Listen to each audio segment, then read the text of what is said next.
자, 오늘은 엘리야와 엘리샤, 스승과 제자의 관계이기도 하고요. 두 사람이 모두 예언자이기도 합니다. 내가 구약에서 가장 좋아하는 그런 부분이기도 하고요.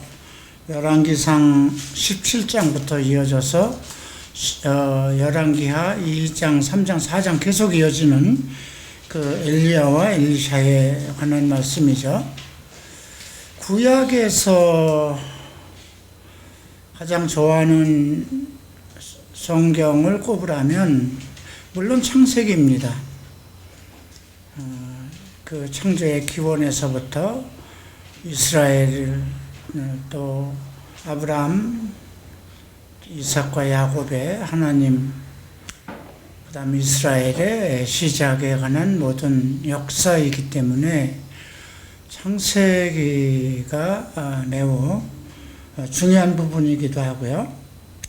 그 다음에 구약에서 꼽으라면 열왕기상하입니다.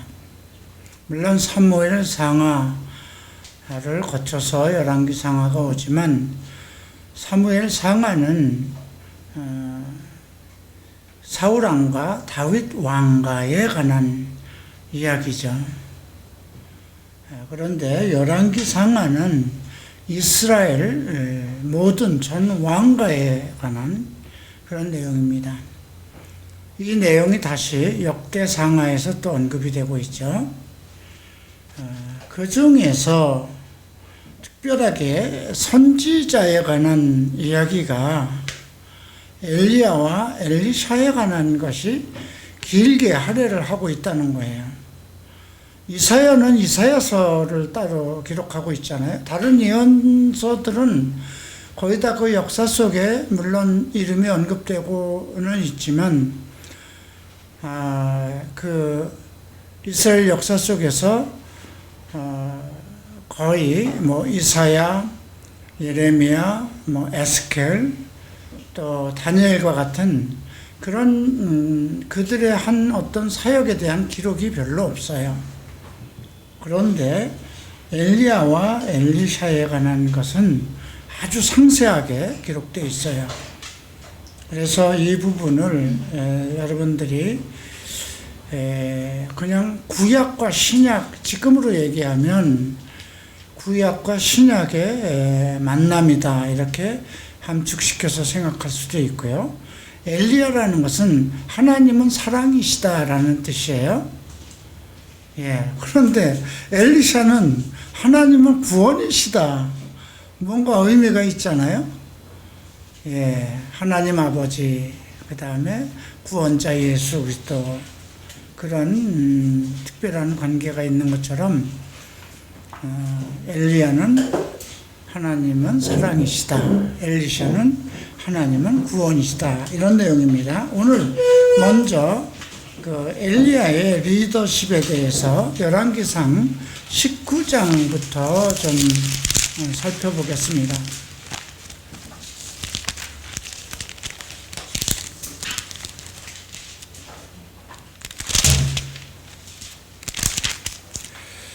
사실 그 엘리야에 대한 소개는 17장 1절에서 언급되고 있습니다.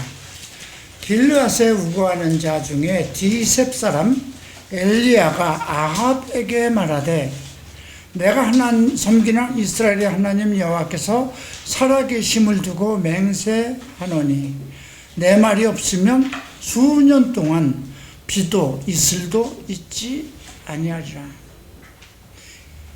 이슬도 없으면 어떻게 될까요? 비도 이슬도 없다. 근데 여기 디셉 사람이라고 언급되어 있고요.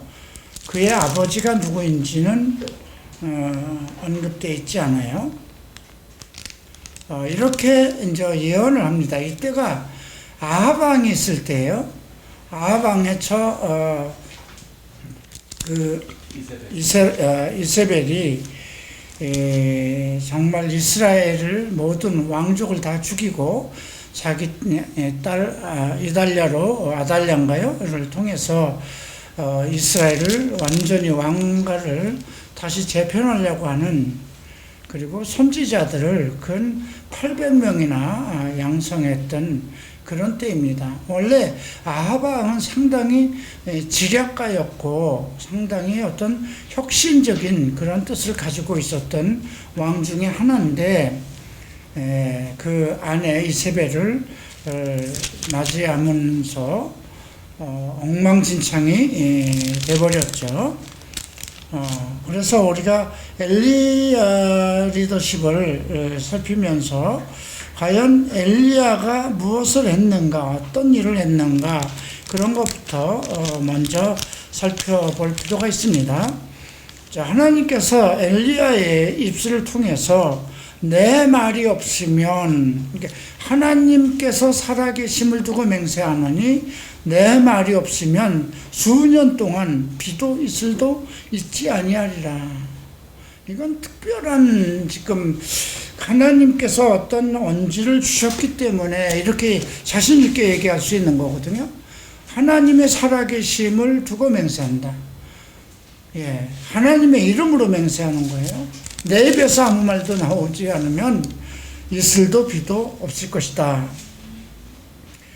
그런데 이제 여호와의 말씀이 임해서 너는 요단 앞 그릿 시내에 가서 숨고 그 시냇물을 마시라. 내가 까마귀들을 명하여 거기서 너를 먹이게 하리라. 그러니까 시냇가에 숨어서 시냇물이 흐르는, 이제 그 비가 오지 않으면 이제 점점 그 요단강 물도 점점 마르게 되겠죠. 그런데 요단강 앞에 시냇가에서 숨어서 그 시냇물을 마시라고 하고 까마귀들을 통해서 너를 먹이겠다고 합니다. 그래서 아침 저녁에 까마귀가 떡과 고기를 갖다 먹인 것을 언급되어 나오죠. 그리고 나서 다시 8절에 보면 그 사르밧으로 가서 거기서 머물라. 시돈, 지금 이제 그러면 이스라엘을 떠나라는 겁니다. 이제 이스라엘에 비가 안 올 것이기 때문에 이스라엘을 떠나서 시돈에 있는 사르밧으로 가서 머물라고 그러죠. 그러면 과부가 내게 음식을 줄 것이다. 근데 그 현장에 가보니까 사르밧 과부도 이젠 기근이 그 땅에 미쳐서 그도 먹을 게 없어서 이제 나뭇가지를 주워다가 마지막으로 자기 항아리에 남은 그 밀가루로 떡 한 조각을 이제 만들어서 자기와 아들이 먹고 죽을 결심을 하고 있었던 차였어요. 근데 엘리야가 나타나서, 야, 그거 네가 지금 내 손에 있는 떡 조각 4개 가져오라, 이렇게 하죠. 자, 이스라엘 사람 아니에요. 사르밧 과부는. 그러면 여러분들은 이제 마지막 남은 그 밀가루로 떡을 만들어서 자기 아들하고 먹고 이제 그 다음에 먹을 게 없어서 죽어야 된다는 걸 알고 있는 그런 상황이에요. 그런데 그 떡을 가져오라고 그러는데 그것도 자기네 사람이 아닌 이스라엘 사람이 와서 그러는데 그걸 내놓겠는가? 보세요. 그랬더니 이제 그게 무슨 말이냐? 나는 지금 나뭇가지를 여기다 이제 음식을 만들어서 이제 이걸 먹고 죽을 것이다. 그렇게 얘기를 했더니 1개를 만들어 4개를 가져오고 그 후에 너의 아들을 위하여 만들라. 이제 만들 것은 딱 떡 한 조각 만들 거밖에 없어요. 그런데 너는 그거 1개 만들어서 나한테 가져오고 그 후에 너와 내 아들을 위하여 만들라고 그러죠. 그리고 이스라엘 하나님 여호와의 말씀이 나 여호와가 비를 지면에 내리는 날까지 그 통의 가루가 떨어지지 아니하고 그 병의 기름이 없어지지 아니하리라 하셨느니라. 여호와의 말씀으로 명령을 합니다. 네. 자, 그랬더니 결국 그 여인이 순종해서, 그러니까 이 여인은 이방 여인으로서 하나님을 섬기고 살지는 않았지만 어쨌든 하나님의 말씀이라는 말을 듣고 순종을 하죠. 그런데 그 말씀처럼 결국 병의 기름이 떨어지지 않고 밀가루통이 비지 않았다는 것입니다. 그런데 얼마 후에 죽었어요. 병들어서 죽었습니다. 심히 위중하다가 숨이 끊어졌다고 그러죠. 그랬더니 여인이 엘리야에게 나타나서 하나님의 사람이요, 하나님의 사람이라는 걸 압니다. 당신이 나와 더불어 무슨 상관이 있기에 내 죄를 생각나게 하고 내 아들을 죽게 하려고 내게 오셨습니까? 내 죄를 생각나게 했다는 말은 무엇일까요? 이 여인이 자기가 많은 죄를 짓고 있었음을 알고 있었던 거예요. 하나님의 사람과 함께 생활을 하다 보니까 자기는 죄인인 것이 이제 느껴지고, 그리고 또 결국 내 아들을 죽게 하려고 오셨어. 그 죄의 결과로 내 아들이 죽게 하셨습니까?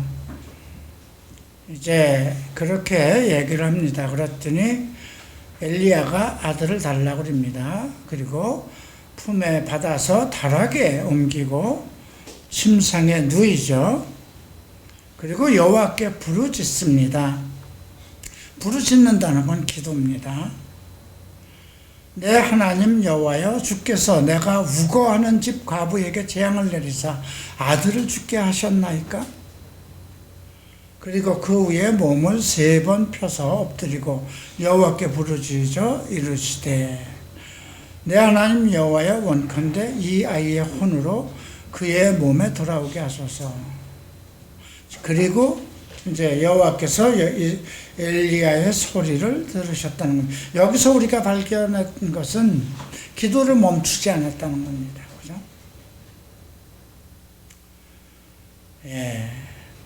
그 후에 몸을 3번 펴서 엎드렸다는 것은 어떤 과정, 시간을 얘기하는 거죠. 그냥 한 번 기도하고 만 것이 아니라 그 아이가 살아나기까지 기도를 멈추지 않았다는 것이죠. 그래서 우리가 엘리야 하면 기도하는 사람으로 생각해야 돼요. 나중에 비를 내리게 할 때도 갈멜산에 올라가서 정말 자기 머리를 무릎에다가 묻고 구름 조각이 나타날 때까지 기도를 했거든요. 자기가 기도한 것이 완전히 이루어질 때까지 그렇게 기도했다는 거죠. 비록 하나님께서 엘리야에게 미리 얘기를 했어요. 너는 가서 아합에게 구하라고 그랬잖아. 이제 비가 올 것이다. 그 명령을 받고 간 거예요. 그랬음에도 불구하고 비가 내리지 않으니까 갈멜산 꼭대기에 올라가서 자기의 머리를 무릎에 묻고 비가 오기까지, 정말 어떤 증거가 나타나기까지 기도했다는 것입니다. 근데 이러한 것들은 이제 여러분들이 이제 하나님의 말씀을 듣고 어떤 것을 기도할 때에 나의 기도는 그만큼 절실하게 기도하고 있는가? 우리가 예수님께서도 말씀하셨죠. 너에게 자식이 떡을 달라면 다른 걸 주고, 알을 달라면 정말 다른 걸 주겠느냐, 뱀의 알을 주겠느냐. 정말 악한 사람이라도 아들에게 좋은 것을 주겠거늘 하나님께서 너희에게 좋은 것을 주지 성령을 주지 않겠느냐. 예수님께서도 이제 우리가 요한복음 17장을 보면 그게 모두 겟세마네 동산에서 기도했던 내용이에요. 그러니까 우리가 기도를 어떻게 할 것인가, 그냥 하나님 도와주세요 이렇게 생각날 때마다 기도하는 것이 아니라 하나님의 말씀을 배우면서 내가 이 일을 가지고 기도해야 되겠다 생각하면 그것이 성취될 때까지 계속해서 지속해서 기도를 해야 된다는 것입니다. 예. 자, 그리고 이제 18장에 많은 날이 지나서 보세요. 너는 가서 1절을 보면 아합에게 보이라. 아합에게 내 몸을 보이라는 거예요. 지금 아합에게 가면 죽임을 당하는 거예요. 지금 아합 왕은 이 엘리야를 찾기에 아주 혈안이 돼 있어요. 왜냐하면 엘리야가 얘기했어요. 내 입에서 말이 나오기 전까지는 비도 안 올 것이고 이슬도 안 올 것이다. 그렇기 때문에 지금 엘리야를 잡아와야만 돼요. 그죠? 그래서 어떻게 해서든지 비가 오도록 말을 하게끔 만들어야 되는데 숨어버렸어요. 그래서 찾지를 못하는 거예요. 그런데 하나님께서 지금 아합에게 보이라고 그러죠. 내가 비를 지면에 내리리라. 그래서 이제 엘리야가 아합에게 보이려고 나아갑니다. 그랬더니 오바다라는 국내 대신, 아합의 국내 대신을 이끌고 이제 그 가축을 이제 가축에게, 노새에게 물을 먹이려고 이제 바깥으로 나온 거예요. 사람은 지금 물이 없어서 다 죽어가는 지경인데 짐승들을 잃지 않기 위해서 이제 국내 대신 오바다를 데리고 쭉 이제 그 물길을 찾아 어떤 그 짐승들에게 먹이를 찾아서 나왔던 것이죠. 근데 이제 오바다가 앞에서 쭉 나오다 보니까 엘리야가 딱 있는 겁니다. 그래서 이 오바다는 엘리야인 줄 알아봤어요. 7절에 보니까 내 주 엘리야여 당신입니까? 그랬더니 내 주에게 말하기를 엘리야가 여기 있다라. 내 주인 아합에게 가서 나 여기 있다 얘기하라. 그랬더니 깜짝 놀라는 거예요. 내가 무슨 죄를 범했습니까? 내가 정말 그 100명을, 선지자 100명을 50명씩 굴에 숨기면서 물을 먹였던 것을 얘기하는 거예요. 내가 정말 당시 하나님의 사람들을 사랑했던 것 알지 않습니까? 내가 만약에 왕에게 가서 엘리야 여기 나타났다 하는 동안 당신 없어지면 내가 거짓말한 자가 돼서 죽임을 당하지 않겠습니까? 그랬더니 내가 여기 있을 것이다. 그렇게 해서 이제 아합을 데리고 옵니다. 이제 17절 보면 엘리야가 이렇게 얘기하죠. 엘리야를 볼 때 아합이 그에게 이르되 이스라엘을 괴롭하게 하는 자요. 이스라엘을 괴롭하게 하는 자. 이렇게 얘기하니까 지금 엘리야는 내가 이스라엘을 괴롭게 한 것이 아니라 당신과 당신의 아버지의 집이 괴롭게 하였으니 이는 여호와의 명령을 버렸고 당신이 바알들을 따랐기 때문이다. 이렇게 얘기를 하죠. 자, 그리고 이제 바알 선지자 400명과 아세라 선지자 400명, 450명과 400명, 850명을 갈멜산으로 데리고 오라고 합니다. 자, 그리고 이스라엘 사람들을 전부 모으죠. 그리고 이제 그 바알의 선지자와 또 이세벨의 선지자 850명하고 시합을 합니다. 자, 이제 송아지를 잡아서 거기 올려놓고 너희 신을 먼저 불러라. 그러면 나는 여호와의 이름을 부를 것이니 그 불로 응답하는 것이 하나님이니 그걸로 우리가 증거하자. 그래서 이제 엘리야가 먼저 그 바알 선지자들을 보고 먼저 하라고 합니다. 그들이 아무리 송아지를 잡아서 제단 위에 놓고 춤을 추고 난리를 쳐도 아무 응답이 없는 거예요. 27절 봅니다. 12시까지 그렇게 시작했어요. 정오. 엘리야가 그들을 조롱하여 큰 소리로 부르라. 그는 신인즉 묵상하고 있는지 혹은 잠깐 나갔는지 혹은 그가 길을 행하는지 혹은 그가 잠일 들어서 깨워야 할 것인지 이렇게 조롱을 합니다. 너희들 뭐하냐? 더 열성적으로 해라. 그랬더니 그들을 칼을 가지고 몸을 상하게 하면서 피를 내고 막 이제 미친 듯이 자기의 신을 찾죠. 근데 아무 응답이 없어요. 30절 봅니다.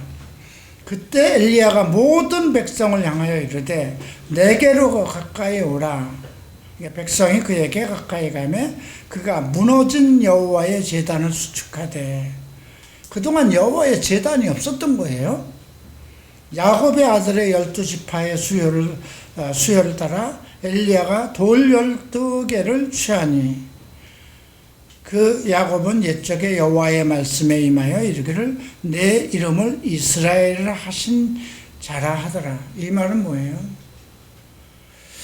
우리가 지금 야곱의 이름을, 원래 야곱이었는데 이스라엘이라고 이름을 줘준 그 이야기를 지금 엘리야를 통해서 지금 다시 언급시키는 거예요.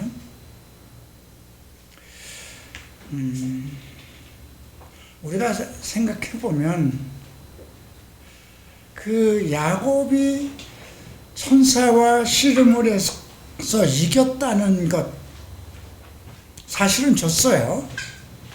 예. 엉덩이를 쳐서 그 심줄에 엉덩이 뼈가 어그러져서 야곱이 정말 걷지를 못하게 만들었으니까요. 근데 울면서 기도했다고 그럽니다. 울면서 매달려서 기도했다는 거죠. 우리가 그 말씀을 통해서 생각해야 되는 것은, 어떤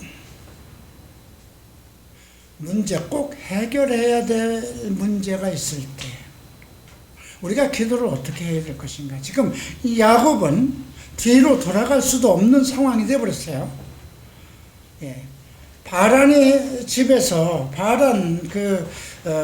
내서 이미 20년 동안 생활을 했어요. 자식을 낳고 엄청난 떼부자가 되기도 했어요. 근데 거기서 나오면서 이미 그 미스바라는 돌을 쌓아놓고 다시 둘 사이에 서로 넘어가지 않도록 이렇게 그 약속을, 언약을 한 거거든요. 그러니까 다시 그쪽 지역으로 돌아갈 수도 없는 상황이고, 지금 하나님의 그 기업, 아버지의 기업, 그러니까 이스라엘, 그 아브라함의 기업이요, 이삭의 기업, 그거는 하나님의 그 기업을 받기 위해서 가야 되는 길이거든요. 오직 갈 길은 하나밖에 없어요. 그런데 앞에서는 자기를 죽이려고 오는 에서가 있어요. 진퇴양난이에요. 도망갈 수도 없고. 그런데 거기서 천사를 만나서 당신이 너를 축복하지 않으면 절대로 나는 이 길을 비켜줄 수 없다.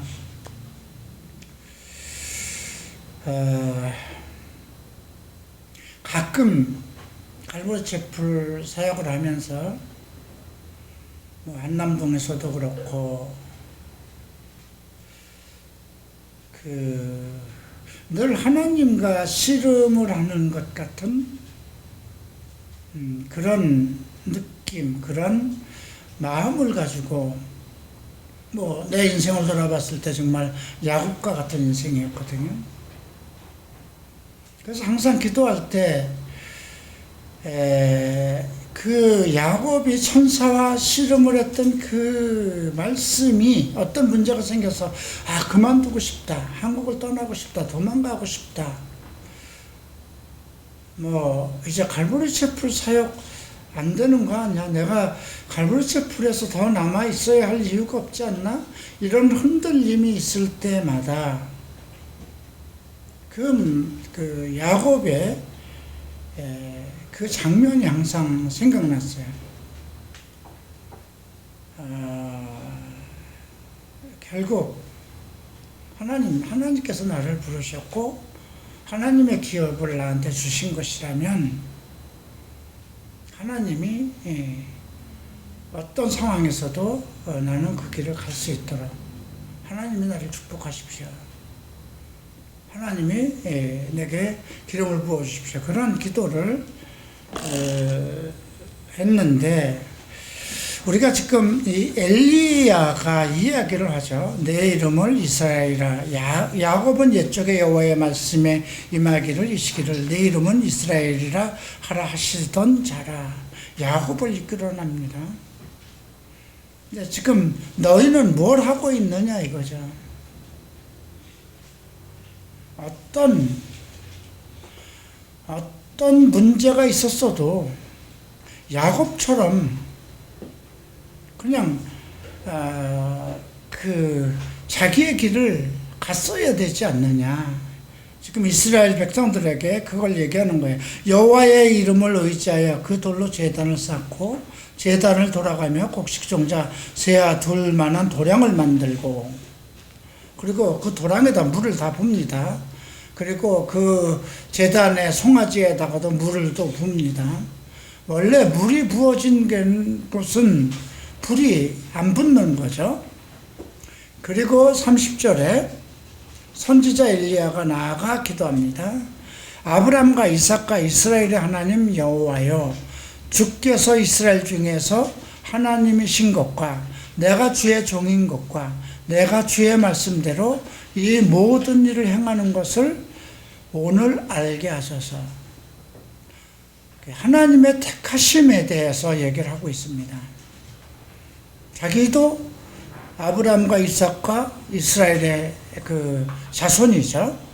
그리고 이스라엘 중에 하나님이신 것과 내가 주의 종인 것과, 그러니까 이 말은 뭐냐면 하나님은 이스라엘의 하나님이시고 그 하나님께서 나를 택하신 것이 맞는 거라면 오늘 하나님이 우리의 하나님인 것을 알게 해달라. 응답하소서. 계속 기도합니다. 이 백성이 주 여호와는 하나님이신 것과 주는 그들의 마음을 돌이키심을 알게 하소서 하며 불이 내려와서 물을 핥은지라. 여기서도 우리가 알 수 있는 것은 엘리야는 하나님의 응답이 있기까지 기도했다는 거예요. 끝까지. 무엇을 들어서? 이스라엘의 역사 속에 하나님의 택하심. 네. 그래서 우리가 어떤 기도를, 어떤 중요한 문제를 놓고 기도할 때 내가 하나님께서 택하신 사람입니까? 내가 하나님에 의해서 구원을 받고 예수의 이름으로 구원을 받고 내가 하나님의 창세전에 나를 하나님께서 부르시고 택한 사람입니까? 네, 그런 성경적인 근거를 가지고 그러시다면 그렇게 이제 지금 이 상황에서 보면 사실 엘리야는 비를 내리겠다는 하나님의 말씀을 받았어요. 그런데 그 비를 내리겠다고 하셨으니까 반드시 비를 내리실 거예요.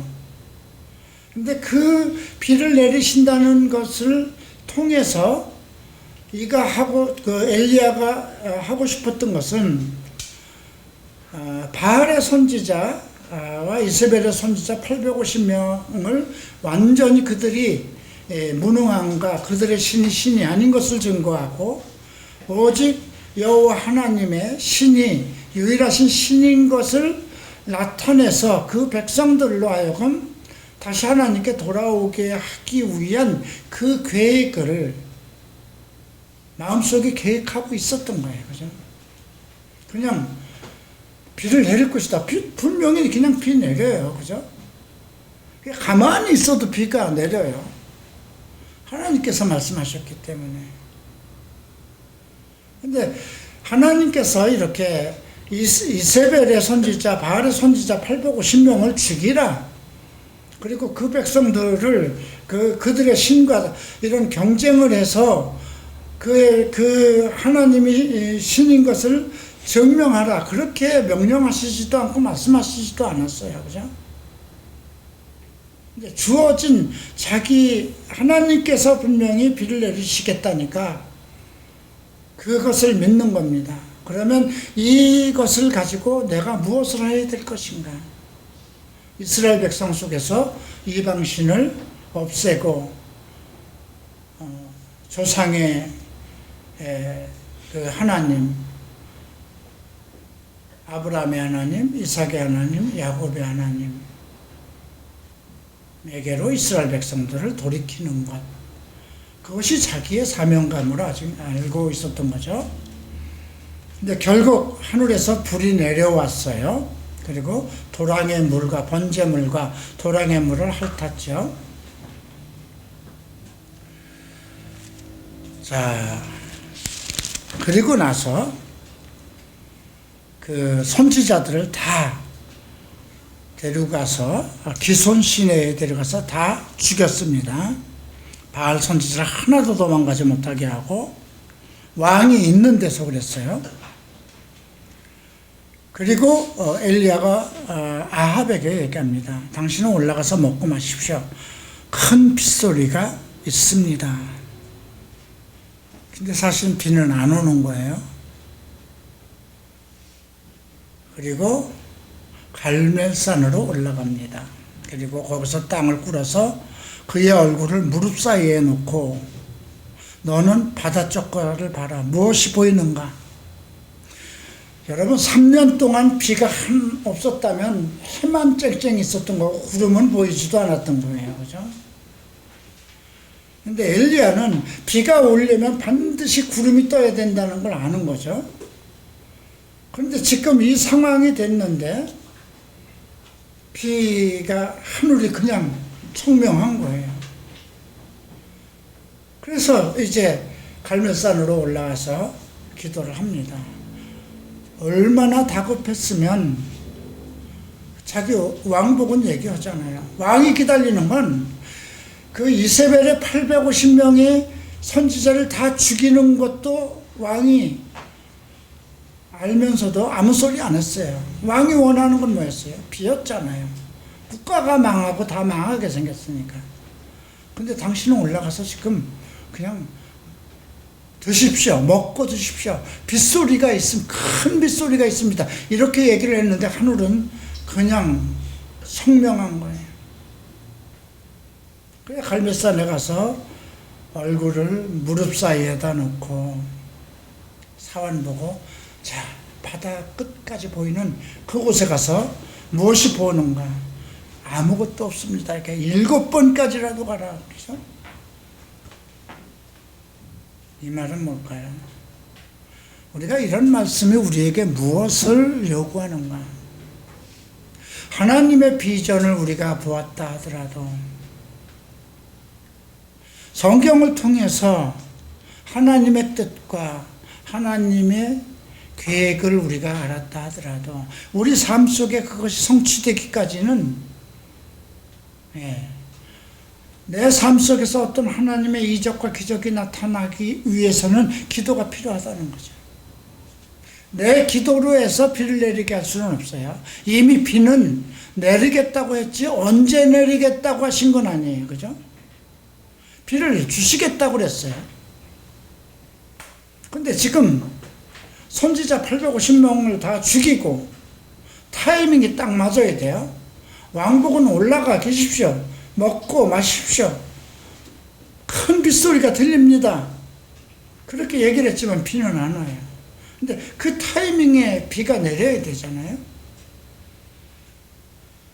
이제 엘리야의 기도로 해서 하나님의 계획이 없었던 비를 내리시지는 않아요. 그죠?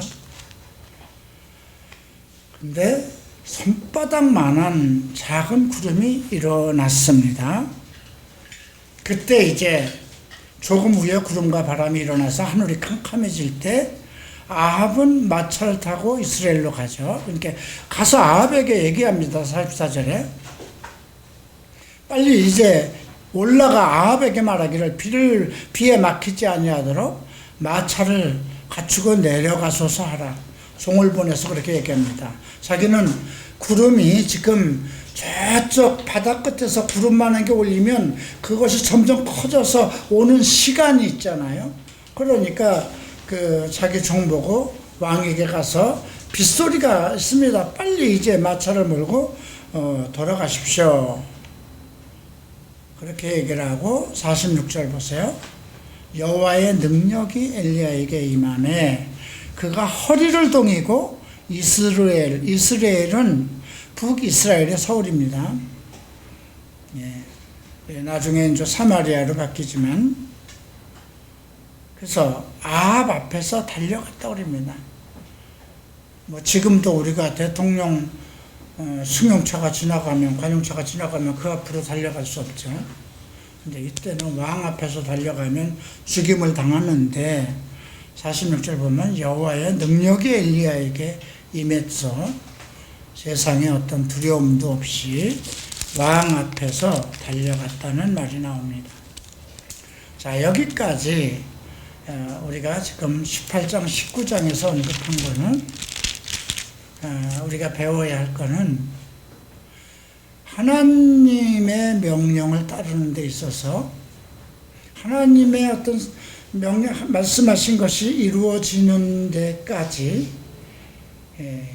그 말씀을 받은 자는 그것이 반드시 우리가 지금 이 땅에 필요한 때에 합당하게 이루어질 그 타이밍에 대해서는 우리가 기도해야 된다는 거죠. 이미 말씀하셨기 때문에 비를 오실 거예요. 그리고 앞에서 보면 네가 말하기 전까지는 비가 안 올 것이다. 그럼 비가 안 오면 엘리야도 먹고 살아야 되는 거예요. 물을 마셔야만 살고 먹을 것이 있어야만 되는 거예요. 그러면 그 상황까지의 먹고 살게 하는 것도 하나님이 다 계획하시죠. 그죠? 그건 누구도 할 수 없는 거예요. 예언자라고 해서 뭐 자기가 먹을 것을 만들고 그럴 수는 없는 거잖아요. 그래서 뭐 시냇가에 가서 까마귀가 너를 먹일 것이고 사르밧 그 여인을 통해서 먹일 것이고 그렇게 다 준비를 하셨어요. 그런데 이제 비를 내리시겠다, 이제 아합에게 나가라 했을 때는 그 말만 하셨지 어떻게 하라는 것은 이제 그거는 엘리야의 지혜였어요. 그죠?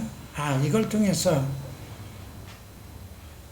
마음을 이세벨의 우상에게 빼앗겼던 모든 백성들을 하나님께 돌아오게 하고, 그 다음에 이방 선지자들은 이스라엘 땅에서 모두 죽여야 되겠구나. 이제 그것은 이제 엘리야의 지혜죠. 자, 여기까지는 여호와의 능력이 엘리야에게 임했고 하나님께서 그런 지혜를 주셔서 모든 것을 잘 해왔어요. 근데 문제는 19장이에요. 그 아합이 엘리야가 행한 모든 것을 궁에 돌아가서 그 자기 아내 이세벨에게 다 얘기를 했어요. 그랬더니 이세벨이 사신을 보냅니다. 종을 보냅니다. 엘리야에게 보내요. 이르기를 내가 내일 이맘때에 반드시 내 생명을 저 사람들 중에 한 사람과 생명과 같게 하리라. 그렇지 아니하면 신들이 내게 벌 위에 벌을 내림이 마땅한지라. 이건 왕후의 명령이에요. 내일 점심때까지 시간이 딱 이제 얼마 안 남았어요. 그러면 현실이잖아요. 왕후가 얘기한 거니까 사람을 가서 죽이는 건 죽일 수 있는 거예요. 그죠? 근데 그 상황이 되자 이제 3절을 보면 그 형편을 보고 상황을 보았다는 거죠. 자기 생명을 위해 도망합니다. 그리고 부엘세바에 이르러서 사환을 거기 세우고 자기는 광야로 들어가 하룻김쯤 가서 로뎀나무 아래서 죽기를 원합니다. 죽여주세요. 여호와여, 넉넉하오니 지금 내 생명을 거두소서.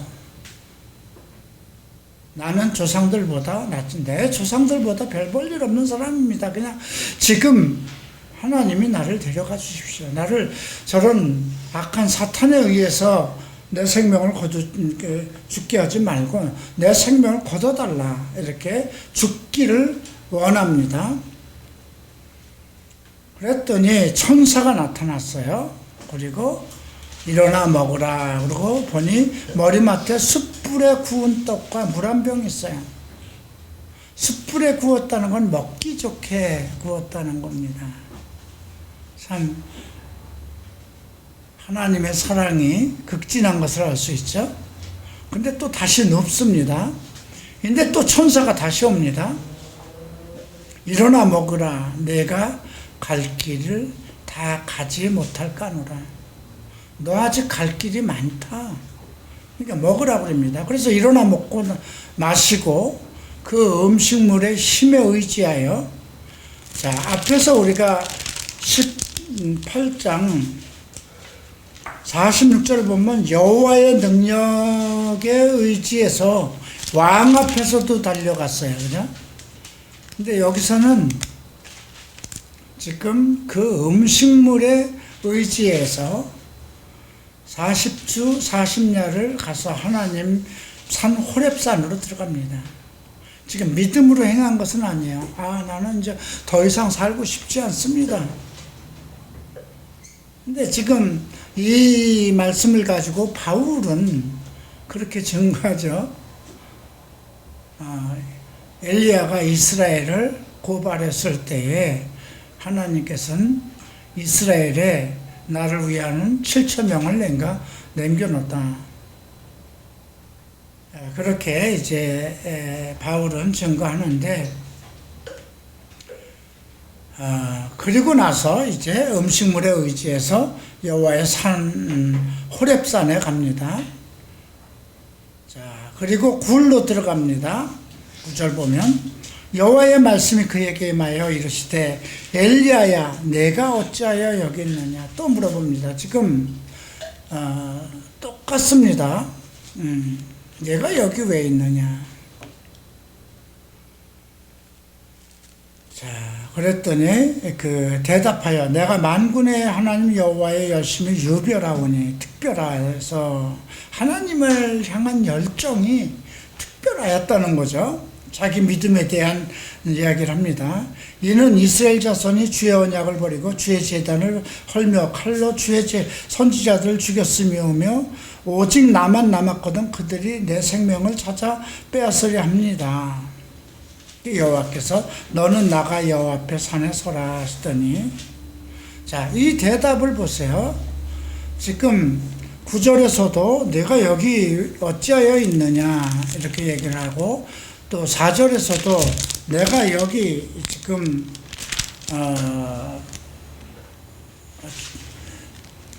똑같은 대답을 지금 9절에서 10절에 한 말을 이 뒤에서도 똑같은 얘기를 합니다. 11절 보세요. 너는 나가 여호와 앞에 산에 서라 하더니 여호와께서 지나가시는데 여호와 앞에 크고 강한 바람이 산을 가르고 바울을 부수나 바람 가운데 여호와께서 계시지 아니하며 바람 후에 지진이 있으나 지진 가운데도 여호와께서 계시지 아니하며 지진 후에 불이 있으나 불 가운데도 여호와께서 계시지 아니하니 불 후에 세미한 소리가 있는지라. 엘리야가 듣고 겉옷으로 얼굴을 가리고 나가 굴 어귀의 섬에 소리가 그에게 임하여 이르시되 엘리야야 내가 어찌하여 여기 있느냐. 똑같이 내가 여기에 어찌하여 있느냐. 그죠? 9절에서도 내가 어찌 여기하여 있느냐. 그런데 14절의 대답이나 10절의 대답이나 똑같습니다. 나만 남았는데 내가 하나님을 향한 특별한 아주 특수한 아주 열정적인 믿음을 가지고 있었는데 이제 나도 죽이려고 합니다. 자, 우리가 하나님의 사람이, 그 엘리야가 하나님의 사람이고 하나님의 열정을 가지고 기도를 하는데도 모든 일에 있어서 하나님의 지혜를 가지고 끝까지 하나님의 그 뜻이 이루어질 때까지 기도하던 사람입니다. 그런데 나는 더 이상 살고 싶지 않다. 근데 이렇게 나는 이제 끝났다. 내 인생은 더 이상 하고 싶지 않다. 더 먼 인생을 살고 싶지 않다. 죽고 싶다. 이럴 경우에는 지금 하나님께서 천사를 2번이나 보내서 떡도 보내고 물도 줬고 너 아직 할 일이 더 많다 그러고 어루만져서 또 음식을 먹어야 내가 살 거 아니냐 그렇게 해서 보냈는데, 그리고 이적까지도 봅니다. 예. 그 큰 바람이 부는데 산을 가르고 바위를 부수고 바람 가운데 여호와가 안 계세요. 그랬다가 불 가운데도 여호와께서 계시지 않고 불 후에 세미한 음성 속에서 하나님을 듣습니다. 엘리야는 엄청난 이적을 체험한 사람입니다. 그죠? 비가 오지 마라 그러면 비가 안 오는 거예요. 예. 그리고 사렙다 과부에게 그 정말 평생 먹을 수 있는 것이 기름통에 있었고요. 그 아들도 살렸어요. 그리고 850명의 이세벨의 선지자들을 다 죽였어요. 그리고 성령이 임해서 그 정말 아방 앞에서 뛰어 달려가는 그런 능력이 있었던 사람입니다. 그런데 그가 믿음이 없어진 후에 믿음으로 살아가는 것이 아니라 그냥 이제 더 이상 살고 싶지 않다, 죽고 싶다, 뭐든지 하고 싶지 않다 이렇게 되었을 때는 천사가 2번이나 나타나고 정말 자기 앞에서 어떤 커다란 그 무엇을 보고도 다시 그 믿음이 소생되지 않았다는 것입니다. 그래서 이제 하나님께서는 임무교대를 하죠. 더 이상 안 되겠구나. 그렇게 하고 이제 15절에서 보면 너는 내 길로 돌이켜 광야를 통하여 다메섹으로 가서 하사엘에게 기름을 부어 아람의 왕이 되고 다른 나라 이방인의 왕도 세우라는 거예요. 님시 아들 예후에게 기름을 부어 이스라엘 왕이 되게 하고 아벨무울라 사밧의 아들 엘리샤에게 기름을 부어 너를 대신하여 선지자가 되게 하라. 이제 엘리샤의 이름이 등장을 합니다. 엘리샤는 하나님은 구원이시다 이런 뜻이죠. 네. 하사엘의 칼을 피하는 자는 예후가 죽일 것이요 예후의 칼을 피하는 자는 엘리샤가 죽으리라. 그러나 내가 이스라엘 가운데 7,000명을 남기리니 다 바알에 무릎을 꿇지 아니하고 다 바알에게 입맞추지 아니한 자라. 지금 그 엘리야가 뭐라고 얘기했나요? 이스라엘 어떻게 고소했나요? 예, 내가 하나님을 향한 정말 믿음이 열정적이었는데 이스라엘 자손이 주의 언약을 버리고 주의 제단을 헐고 칼로 주의 선지자를 죽이고 오직 딸랑 나만 하나 남았는데 나까지 죽이려고 합니다. 근데 하나님은 내가 이스라엘 가운데서 7,000명을 남기리니 다 바알에게 무릎을 꿇지 아니하고 바알에게 무릎을 입맞추지 아니한 자라. 이렇게 명령을 합니다. 엘리야는 위대한 선지자입니다. 그래서 우리가 이게 이제 자기대면 과정에서 우울증 나올 때 제가 설명을 하던 거예요. 예. 그래서 우리가 어떤 이제 엘리야의 컴플렉스라고 얘기를 하는데요. 아무리 하나님의 믿음을 가지고 있던 사람도 그러니까 이건 최후의 어떤 극단적인 상황이 있을 때 어떻게 해야 될 것인가. 지금 엘리야가 놓쳤던 건 뭘까요? 자기의 사명은 끝났다 생각하는 거예요. 엄청난 일을 했어요. 800명을 다 죽였잖아요. 이세벨의 선지자. 그리고 이제 이스라엘 백성을 돌아오게까지는 했어요. 그런데 자기를 죽이겠다고 하니까 나는 여기까지 내 사명을 다 끝났으니까 사탄에게 내 목숨을 걷어가지 않고 하나님에 의해서 가게 해줘. 물론 나중에 이제 불말을 타고 하늘로 올라갔어요. 그의 소원처럼. 그런데 엘리야가 놓친 거는 뭐였을까요? 자기 아직 사명이, 하나님의 계획은 남아 있었다는 거예요. 그죠? 아람 왕 하사엘을 세우는 일, 그 다음에 님시의 아들 예후를 세워 이스라엘 왕이 되게 하는 것, 그 다음에 자기 후계자. 물론 그 당시 엘리야는요, 각 지역마다 100명씩 선지자 생도들을 키우고는 있었어요. 근데 후계자에 대한 것을 확정짓지 않았던 때잖아요. 자, 근데 19절 보면 재미있는 내용이 나옵니다. 엘리야가 거기서 떠나 사밧의 아들 엘리샤를 만나니, 사밧의 아들이라고 합니다. 사밧은 판단이라는 뜻입니다. 판단. 아버지의 이름이 판단이에요. 율법도 판단이죠. 이게 엄격한 사람이라는 뜻이에요. 그런데 위에서 얘기하는 아벨무훌라라는 말이 있어요. 이거는 양을 치는 목동들, 그러니까 춤추는 여인들이 살고 있는 목장이라는 뜻입니다. 아주 아름다운 곳이죠. 예.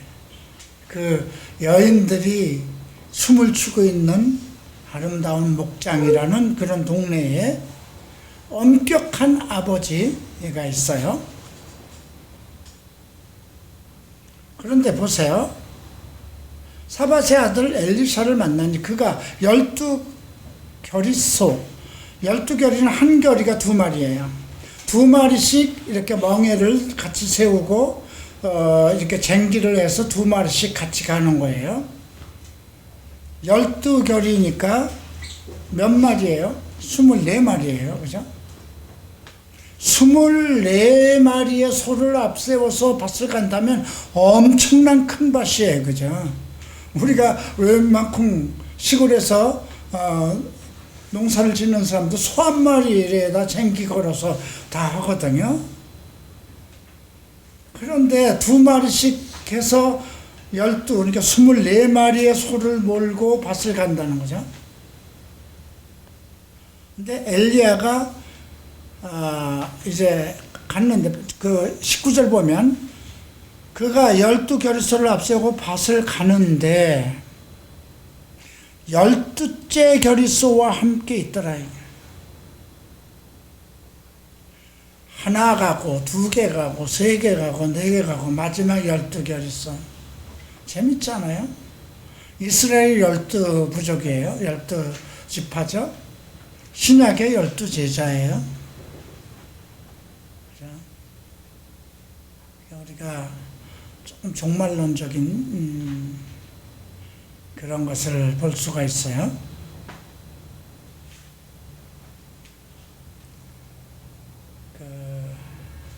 그러니까 우리가 엘리샤는 정말 좋은 환경 속에서 엄격한 아버지 밑에서 아버지의 밭을 갈고 있었던 거예요. 그죠? 네. 그 엘리야가 가서 그에게 겉옷을 그 위에 던집니다. 그가 소를 버리고 엘리야에게 달려갑니다. 그러니까 엘리야를 알아봤죠. 선지자인지. 청하건대 나를 내 부모와 입맞추게 하소서. 그리한 후에 내가 당신을 따르리라. 자기의 그 옷을 던지니까 알아들었어요. 아, 나를 이제 선지자의 제자가 되도록 부르는구나. 근데 율법이라는 게 있잖아요. 그죠? 그냥 율법의 시대이니까. 예. 부모를 끝까지 섬기는 것이 율법에 들어있잖아요. 그러니까 내가 나를 내 부모와 입맞추게 하소서. 그리한 후에 당신을 따르라. 내가 지금은 아직까지는 내 부모를 이렇게 효도할 때입니다. 그 후에 내가 따르겠습니다. 이게 예수님 때에도 나와요. 어느 제자가 나는 당신을 따르겠습니다 하니까 야, 나는 내 머리 둘 곳도 없어. 그 서기관이 따르겠다 했을 때, 근데 어떤 사람 보고 야, 너 나를 따르라 하니까 내가 지금 아버지를 장사한 후에 와서 주님을 따르게 해주십시오. 그랬더니 죽은 사람은 죽은 사람에게 맡기고 너는 나를 따르라. 이게 거의 같은 맥락의 말씀이죠. 그랬더니 엘리야가 그에게 이르되 돌아가라. 내가 내게 어떻게 행하느냐. 그래? 내가 내게 어떻게 했느냐. 그럼 나는 옷을 던진 것뿐이야. 이 말은 뭘까요? 네가 나를 따르려고 하느냐 하나님을 따르려고 하느냐 이거죠. 내가 여기 와서 너에게 옷을 던진 것은 하나님의 뜻이라는 거죠. 왜? 하나님이 명령을 했잖아요. 사밧의 아들 엘리샤를 너 대신 기름을 부으라고 그래서 거기 먼 길까지 와서 옷을 던진 거예요. 근데 그걸 보고 아이고 지금 때가 아닙니다. 내 아버지에게 효도를 다 하고 나중에 가게 하소서. 그럼 내가 너한테 뭘 했냐? 이 말은요. 내가 너를 부른 것이 나의 뜻은 아니라는 거죠. 그런데 엘리샤가 그를 떠나 돌아가서 한 겨리소 소 2마리 잡았어요.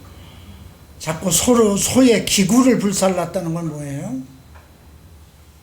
더 이상 나는 이 밭갈이를 안 해도 된다는 거예요. 신약에서 우리가 볼 수 있죠. 요한과 야고보가 예수님이 나를 따르라 하니까 어떻게 해요? 배와 아버지를 남겨두고 따르죠. 그 고기를 삶아 백성에게 주워 먹게 하고 쫑파티를 하고 엘리야를 따르며 수종을 들었더라. 수종은 완전히 노예 생활을 했다는 겁니다. 엘리야의 밑에서. 자, 여기까지 보면 엘리야에 대한 걸 다 볼 수 있고요. 그래서 우리가 엘리야의 리더십은 하나님의 말씀 안에서 살아가면서 예언자로서 하나님의 말씀이 이루어지기까지 기도하는 사람이었다는 거예요. 하나님의 말씀이 있어도 그 말씀이 현실 속에서 이루어질 때까지 기도하고 살았다는 거죠. 그럼에도 불구하고 상당히 고집이 강했던 사람 것 같아요. 자기 신념과 고집이 강했던 사람 같아요. 나는 더 이상 살고 싶지 않다 이렇게 생각하고, 하나님의 계획과 뜻은 그러나 엘리야가 중단했다고 해서 하나님의 뜻이 멈춘 건 아니에요. 계획은 엘리샤를 통해서 다 이루어지죠. 또 하나는 우리가 바울이 이런 얘기를 하죠. 사람이 한 번 죽는 것은 정한 이치라는 거예요. 이 말은 뭐예요? 모든 사람은 다 죽어야 된다는 거죠. 죽을 수밖에 없다는 거죠. 근데 엘리야는 죽지 않고 하늘로 올라갔어요. 그죠? 엘리야가 하지 못한 그 남겨놓은 일을 이제 마지막에 때에 하나님 다시 오잖아요. 두 감람나무가 오잖아요. 이제 그 여러 설들이 있지만 아마 모세와 엘리야가 오는 게 맞을 거예요. 그건 이스라엘을 세울 때 두 선지자가 필요했어요. 이스라엘 사람들은 모두 모세와 엘리야를 따랐잖아요. 그죠? 그러니까 예수님을 보고도 나를 누구라고 부르느냐 했더니 어떤 사람은 예레미야라고 선지자라고도 합니다. 모세가 왔다 그러고 엘리야가 왔다고도 하고. 그러니까 예수님이 제자들이 변호산상에 가서도 모세와 엘리야를 봅니다. 근데 이제 우리가 7년 대환란 중에 마지막 이스라엘을 구원할 때 두 선지자, 두 감람나무가 와서 이제 죽임을 당하는 일이 있죠. 그리고 그들이 다시 그 사람들 앞에서 살아나는 그 사건이 계시록에 나타납니다.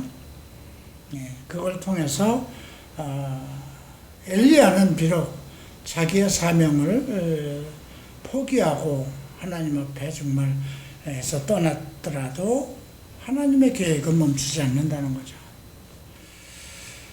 자, 이렇게 해서 오늘 16장에 나오는 엘리야에 대한 건 배웠고요. 이제 엘리샤에 관한 것을 보겠습니다. 엘리샤는 열왕기하 2장부터 보는 게 좋습니다.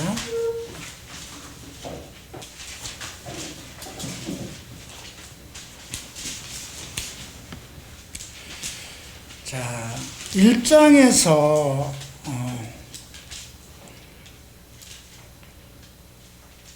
그러니까 아합이 죽은 후에 아하시아가 사마리아에 있다가 난간에서 떨어져서 병들었어요. 그러니까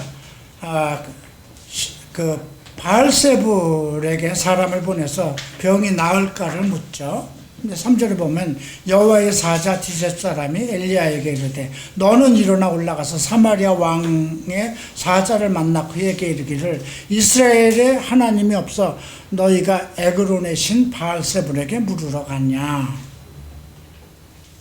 그러므로 하나님 여호와의 말씀이 내가 올라간 침상에서 내려오지 못할지라 내가 반드시 죽으리라. 이렇게 지금 엘리야가 그 선언을 합니다. 그 사자가 와서 왕에게 얘기하니까 그 사람이 누구냐 그랬더니 어떤 사람이냐 그랬더니 털이 많이 난 사람인데 허리에 가죽띠를 띄었다 그랬죠. 엘리야였어요. 근데 이게 우리가 나중에 복음서에 나와요. 그죠? 요한이 낙태옷을 입고 허리에 가죽띠를 띠고 광야에서 이제 세례를 베풀었죠.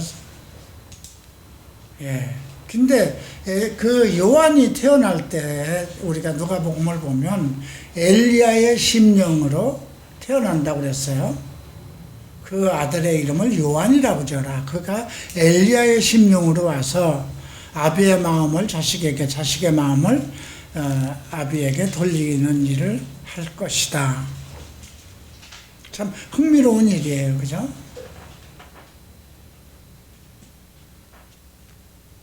자, 그리고 이제 오늘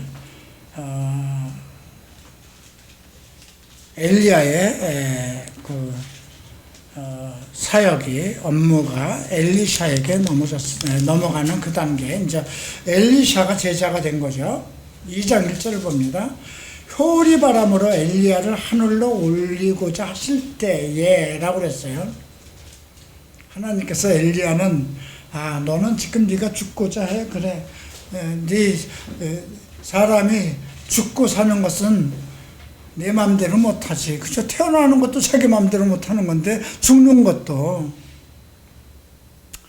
이번에 그 이세욱 권사님 병원에 가서 참 몇 달 만에 그 처음 얼굴을 배웠는데 참 안타까웠어요.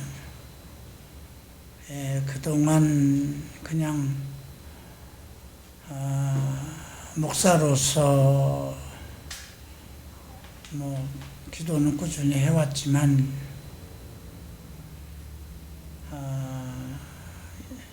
병원에 가기 일주일 전에 특별히 기도 중에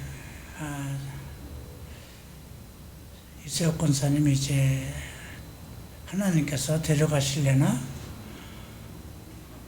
하는 것 때문에 참 정말 애통하는 마음으로 기도를 했습니다. 그런데 기도 중에 상당히 내가 처음 성령 충만했을 때 느꼈던 그런 상황을 느끼고 정말 깊은 기도 속에 들어갔어요. 그리고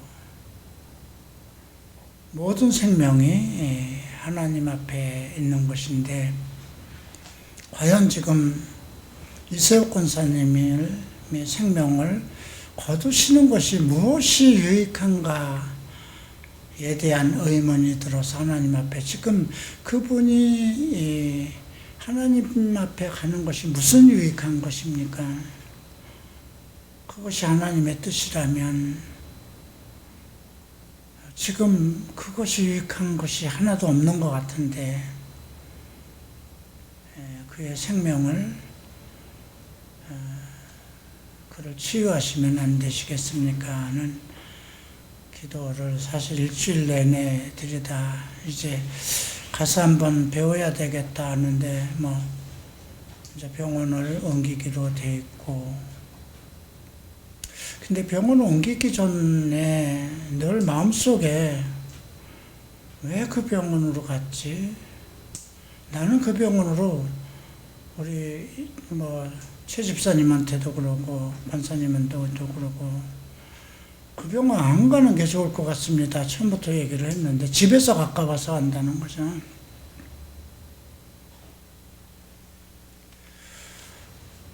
돌볼 사람도 없고 집에서 가까워서 간다.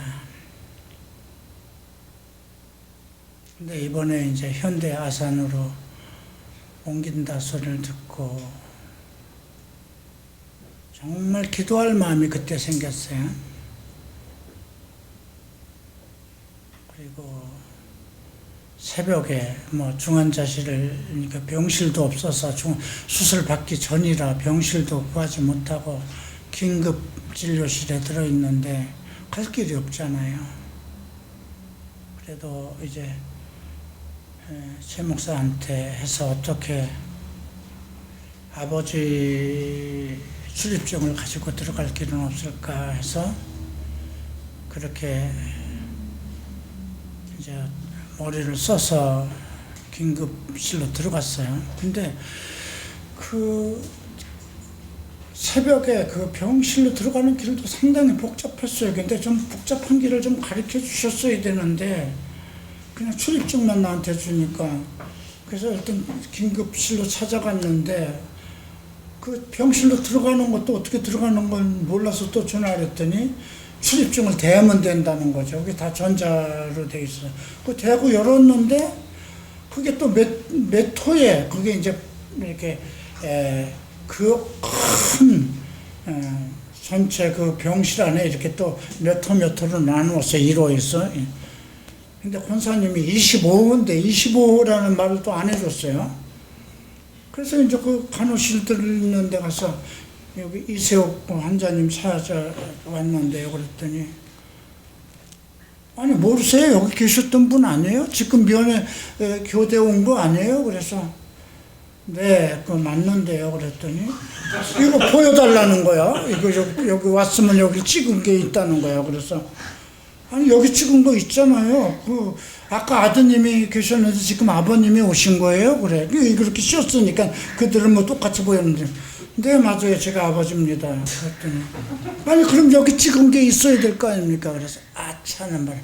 지금 내가 너무 더워서 목욕을 하고 오느라고 다 지워졌다 그러니까. 왜냐면 새로운 뭘 쓰라고 그래요. 쓰는 게 복잡해. 거기다 아니 보니까 그 안에 뭐가 돼 있냐면 이세옥 최득주라는 이름이 거기 써 있더라고. 근데 내가 또 이혼하라고 쓸 수는 없는 거잖아요. 그래서 내가 있는데 이걸 또 작성해야 되냐고 그랬더니 그러면 이게 있어야 되지. 목욕하느라고 지웠다 그랬더니 그럼 그렇게 말씀하셔야죠. 그리고 이제 도장을 찍었어. 근데 내가 몇 호냐고 물어볼 수는 없는 거잖아요. 그 사람은 다 아는 건데 1번부터 전부 다 열어보는 거야.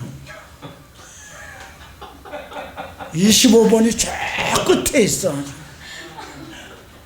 25번인지도 모르니까 어떡해요? 그렇게 해서 지금 몇 달 만에 이제 이세옥 권사님 뵙고 또 떠나기 전에 야고보서 말씀이 생각나서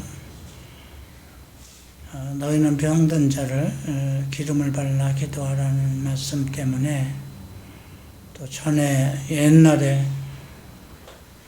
갈보리 채플 갔을 때 사뒀던 그 올리브 기름이 있었어요. 그게 10년, 15년도 넘었는데 찾아보니까 있더라고요. 그래서 그거 가져가서 기름을 조금만 부으면 되는데 그게 다 쏟아진 거야. 그만한 병. 그러니까 머리에다 그걸 넣고 기도를 했는데 머리가 기름으로 타. 그리고 또 그 올리브 향내는 또 향은 또 와, 그 옆 사람이 이렇게 그 컨테너를 치고 이렇게 붙더라고, 냄새. 네, 권사님은 또 눈을 껌뻑껌뻑 그러고 냄새가 나요. 권사님, 이거 올리브 향인데 걱정 안 하셔도 됩니다. 왜냐면 야고보서에 너희 중에 고난받는 자가 있느냐 목사를 부르라고 그랬고 목사는 기름을 부어 기도하라니까 성경에 그렇게 돼 있으니까 지금 이거 처음 쓰는 거라고 내가 10몇 년 전에 미국에서 가져온 건데 그게 보여드리고 그리고 기도했습니다. 거기서 뭘 기도하겠어요? 생명이 주님의 것이니 주님 이분을 데려가야 할 이유가 어디 있는가 알려달라고. 지금 이 시점에 아들 둘째도 낳고 손주 둘째도 낳고 그랬는데 평생을 하나님만 알고 갔는데 뭘 잘못했습니까? 잘못했으면 용서하시면 되고요. 잘못했으면 잘못한 것을 알게 하고 회개하게 하세요. 그리고 나도 고치셨는데 나보다 훨씬 젊은 이분을 데려가서 무슨 천국에 무슨 유익한 게 뭐가 있겠습니까? 살려주세요. 이분이 죽는 것보다 사는 것이 유익합니다. 지금은. 그러니 살려주세요. 권사님도 내 말을 듣고 좀 웃으셨지 않을까 그렇게 기도하니까 그리고 왔습니다. 어떤 일을 할 때 기도를 어떻게 할 것인가? 나는 원래 기도를 미사력을 써서 그렇게 매끈하게 그렇게 기도하는 사람은 아닙니다. 그러나 어떤 기도할 마음을 주셨을 때 그 기도할 마음을 가지고 끝까지 그 일이 이루어지기까지 기도를 놓지 않고 기도를 했어요. 하나님 뜻이 무엇이냐? 아까 잠깐 그 야곱은 과거에 하나님과 싸워서 이스라엘이라고 부르던 자가 아니냐. 그렇게 엘리야가 했던 것처럼 어떤 문제가 있을 때도 그런 말씀이 떠올랐었어요.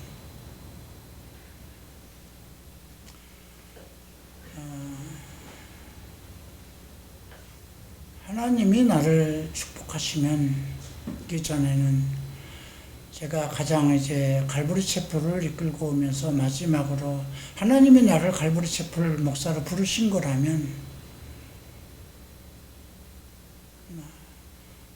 내가 잘못한 것이 있더라도 있으면 책망하시고 그리고 하나님이 나를 갈보리 채플 목사로 부르신 거면 하나님이 축복하십시오. 이 교회를 이끌고 나갈 수 있도록 여러분들 어떤 부르심에 대한 기도를 할 때 성경에서는 뭐라고 기도했는가? 엘리야는 어떻게 기도했는가? 어떤 정말 마지막이라고 생각했을 그 상황에서 어떻게 기도했는가? 야곱은 그 상황에서 마지막 상황에서 어떻게 기도했는가? 그죠? 나를 축복하지 않으면 당신은 못 건너간다. 예, 그런 신념의 기도를 해야 되지 않을까 싶어요. 예.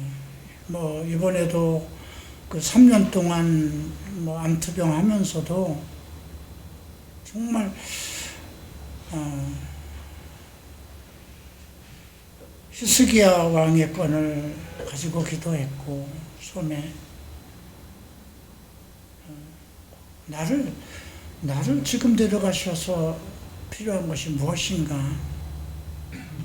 내가 살아있는 것이 하나님께 유익한 것이냐, 아니면 나를 데려가시는 것이 지금 그러면 이 교회는 어떻게 할 것이냐, 내가 없어도 되는 것이냐.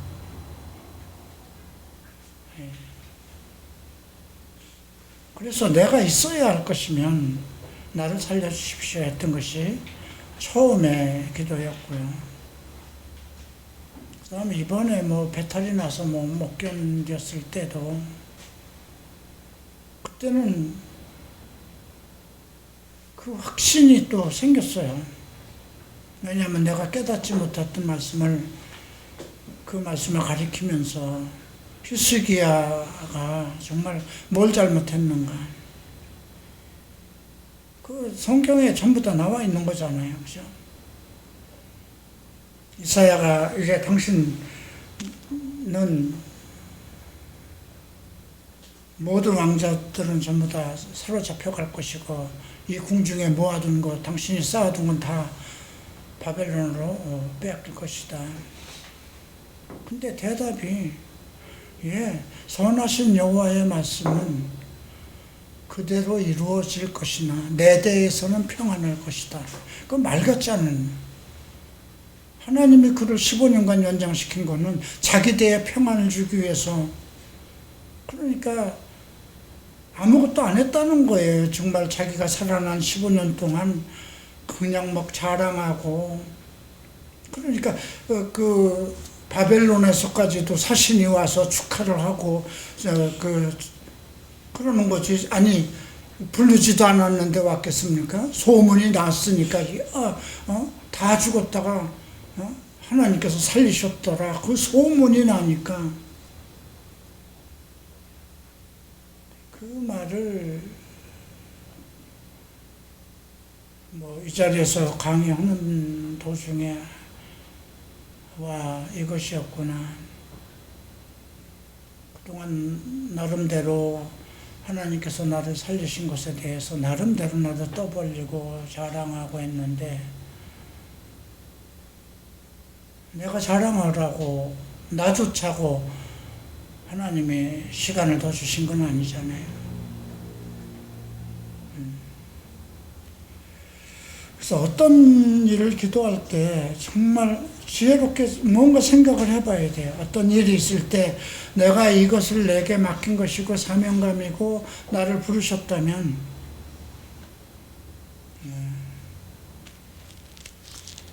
자, 간단하게 이제 엘리샤에 관한 것을 봅니다. 열왕기 2장을 보고요.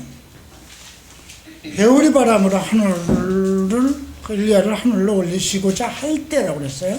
엘리야가 엘리샤와 더불어 길갈에 있다고 그러죠.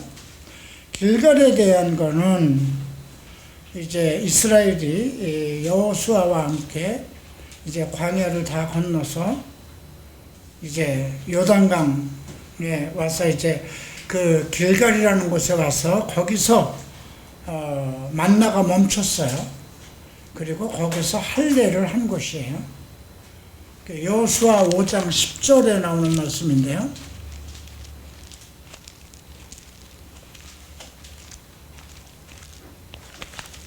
자, 여호수아 5장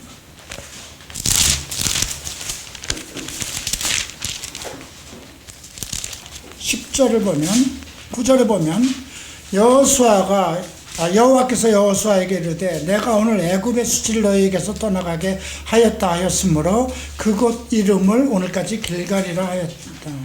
또 이스라엘 자손들이 길갈에 진을 쳤고 그 달 14일 저녁에는 여리고 평지에서 유월절을 지켰으며 유월절 이튿날 그 땅에서 산물을 먹되 그날에 무교봉과 볶은 곡식을 먹었더라. 그 전까지는 하늘에서 오는 만나를 먹었던 거예요.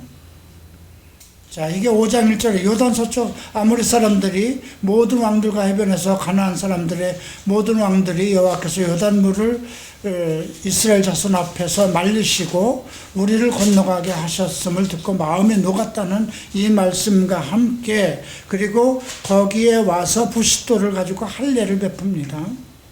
할례를 베푼 후에, 왜냐하면 40년 동안은 광야에 있을 동안은 할례를 할 수가 없었어요. 그런데 이제 할례를 마치고 나는 그 장소가 길갈이에요. 그래서 이 애굽의 부끄러움을, 수치가 다 떨어졌다. 그러니까 이것은 지금 우리가 아마 예수를 믿은 그 당시로 생각하면 돼요. 내가 예수를 믿음으로 인해서 하나님의 자녀가 되었잖아요. 그러면 내 인생에서 내가 모든 수치가, 이제 죄인의 수치가 다 끝난 걸로 그렇게 생각해 볼 필요가 있고요. 길갈에 가더니 엘리야가 엘리샤에게 얘기합니다. 너는 여기 머물라. 나는 베델로 보내. 나를 베델로. 너는 여기 남아라. 너는 그만큼 이제 네가 예수를 믿어서 수치가 다 끝났잖아. 이제 구원 받았어. 너는 구원을 받았으니까 그냥 이렇게 편하게 하나님 믿어도 되지 않겠느냐? 근데 여호와께서 나를 베델로 보내신다 그러죠. 근데 뭐라고 얘기합니까? 엘리샤가 이르되 여호와께서 살아계심과 당신의 영혼이 살아있음을 두고 맹세하노니 내가 당신을 떠나지 않겠나이다 하는지라. 여호와께서도 살아계시고 또 당신도 아직 살아계시는데 당신의 영혼을 살아있음을 두고 하는데 나는 떠나지 않을 것이다. 그래서 이제 베델로 갑니다. 베델은 어디에서 처음 나올까요? 창세기 28장이죠. 야곱과 관련된 말씀입니다.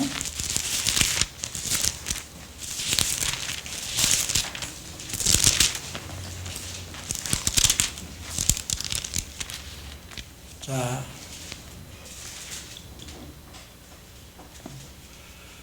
창세기 28장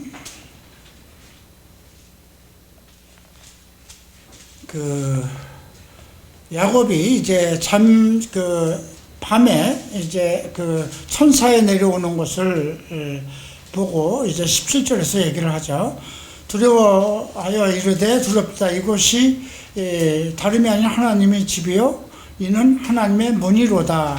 아침에 일어나서 베개로 삼았던 돌을 가져다 기둥에 세우고 그 위에 기름을 붓고 그곳 이름을 베델이라고 불렀어요. 그죠?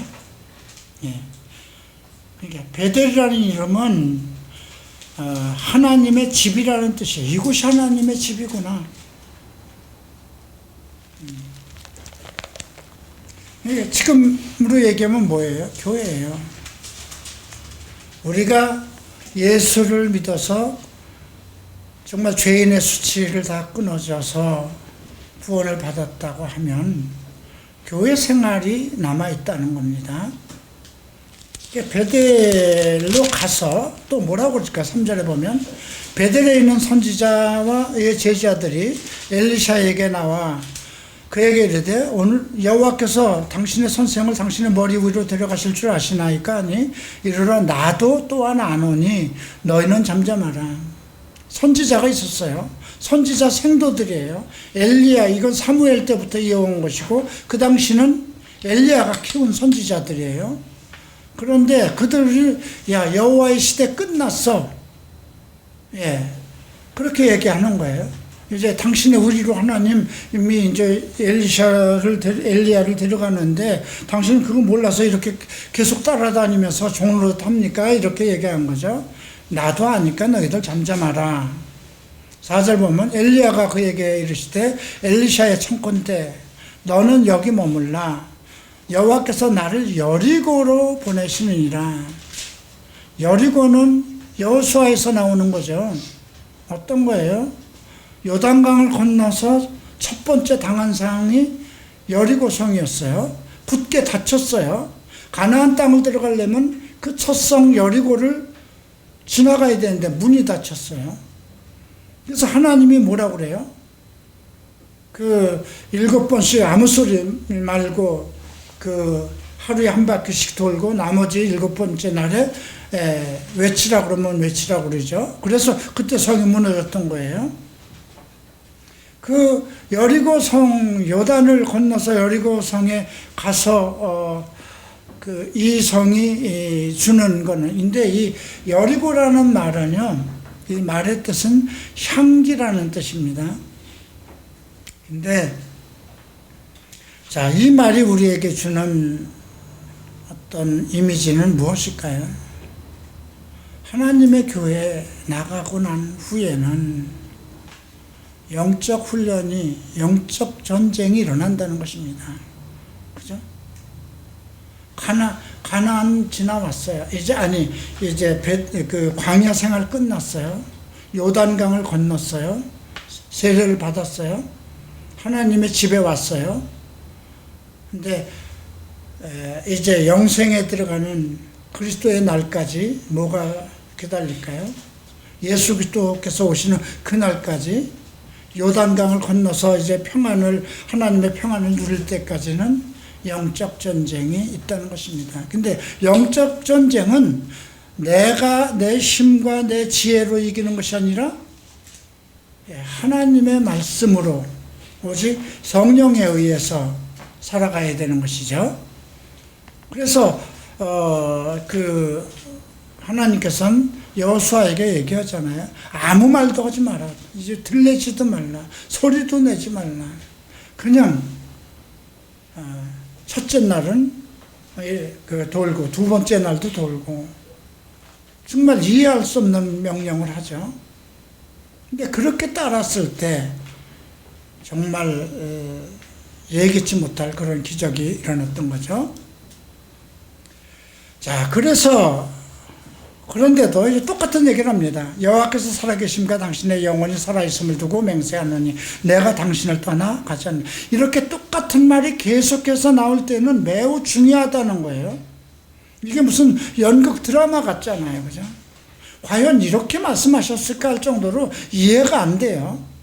근데 이건 역사적 사실이잖아요. 근데 똑같은 내용을 지금 지명만 다르고 베델, 여리고, 요단까지 지명만 다르고 그 말씀이 다 똑같아요. 선지자 생돌이 나타나서 오늘 선지자를 당신의 스승을 당신의 머리 위로 데려가신다는 걸 모릅니까? 이 말도 똑같아요. 3절과 5절이 똑같아요. 그죠? 그리고 그 2절과 4절이 앞서서 얘기한 그 2절과 4절이 또 똑같고요. 자, 그렇게 해서 이제 여리고로 갔습니다. 영적 전쟁을 이제 엘리야를 따라서 교회로 들어갔고요. 또 영적 전쟁의 길을 걸었고요. 다음 6절에서 엘리야가 또 엘리샤에게 이르되 너는 여기 머물라. 여호와께서 나를 요단으로 건너가신다.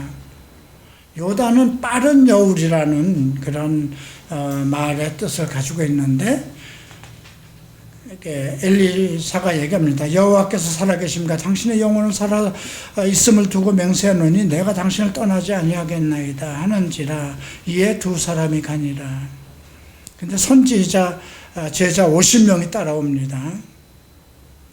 멀리서 보고 있죠. 이 두 사람이 요단강에 서 있고 엘리야가 이제 겉옷을 치고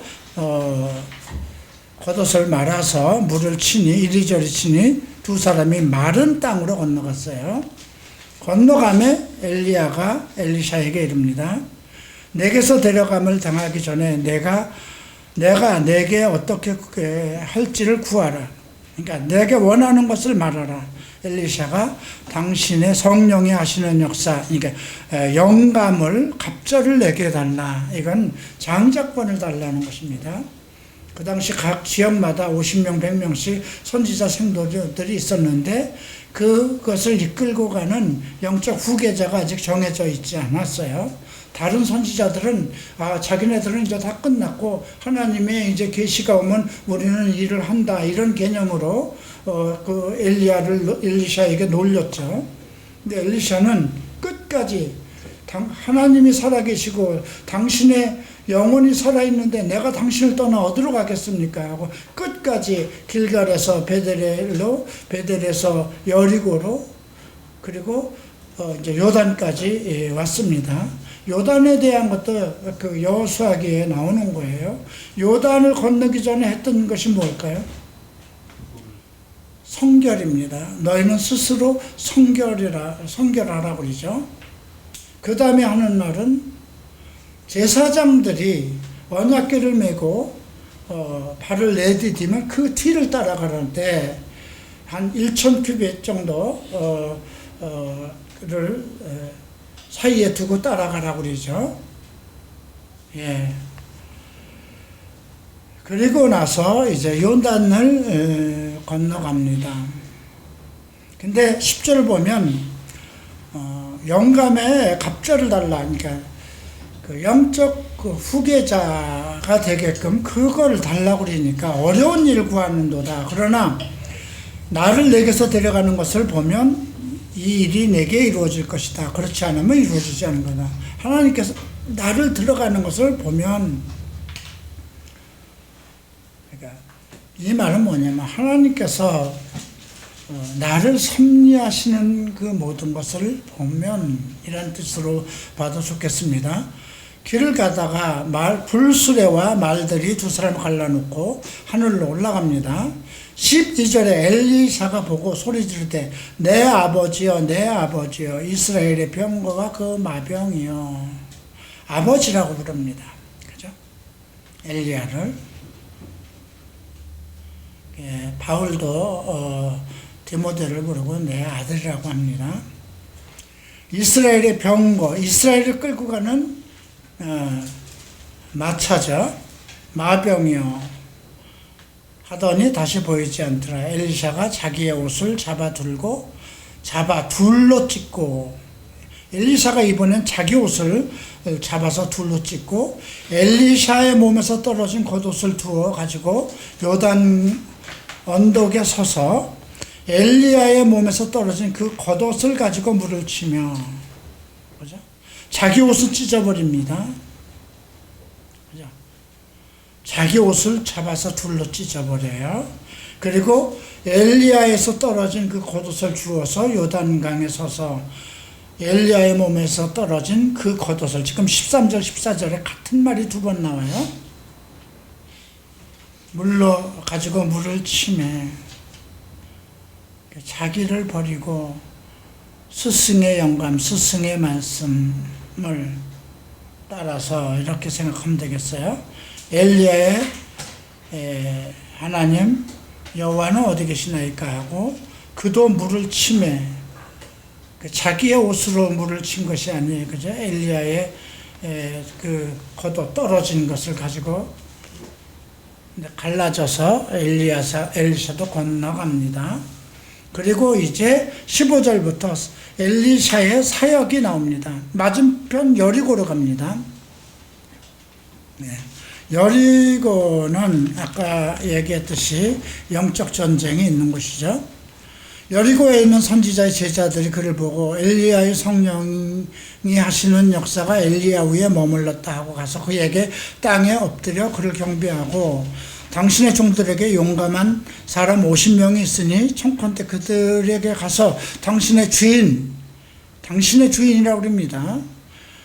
찾게 하소서. 염려컨대 여호와의 성령이 그를 들고 가다가 어느 산이나 골짜기에 던졌을까 하나이다. 그러니까 엘리야는 그냥 버림을 당했을 겁니다. 이렇게 얘기를 하는 거죠. 그랬더니 엘리샤가 이르되 보내지 말라 이렇게 명령합니다. 그런데도 부끄러우도록 강청하며 그냥 자기 고집을 버리지 않는 겁니다. 그들이 50명을 보냈더니 사흘 동안 잣대 발견하지 못하고 예수 그리스도 사흘 동안 돌아가셨었죠. 엘리야가 여리고에 머무는 중에 무리가 그들에게 돌아오니 엘리샤가 그들에게 내가 가지 말라고 너희에게 이르지 아니하였더냐 하더라. 그리고 이제 그 성읍 사람들입니다. 여리고입니다. 엘리사에게 말하되 당시 우리 주인께서 보시는 바, 이제 우리 주인이라고 얘기를 합니다. 엘리샤를 가리켜서 이 성읍의 위치는 좋으나 이 땅은 좋으나 물이 나빠 토산이 익지 못하고 떨어집니다.